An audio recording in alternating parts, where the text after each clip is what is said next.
You know the place. Well, anyway, back then life was going swell and everything was just, you know, every single morning my mother would make me a big old, you know. It wasn't long at all before my dream came true, because the very next day a local radio station had this contest, you know, write a first-class one-way ticket to Albuquerque. No, I'd never been on a real airplane before, and I got everybody died. So I crawled from the twisted, burning wreckage. I crawled on my hands and knees, you know. But finally I arrived at the world-famous, you know the place. Well, I checked into my room.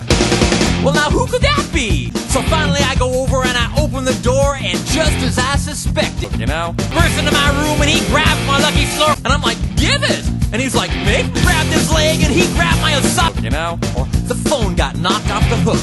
20 seconds later, I heard a familiar voice, and you know what it said? You know? Well, to cut a long story short, he got away with my snort. So I got in my car and I drove over to, you know the place, behind the counter, and he says, yeah, what do you want? Any bear claws? No, we're out of bear claws! Case, what do you have? Now, is this box of 12 starving, crazed weasels? Okay, I'll take that. I open up the lid, latch onto my face, and start biting me all over. Oh, get him off me! Get him off me! Oh!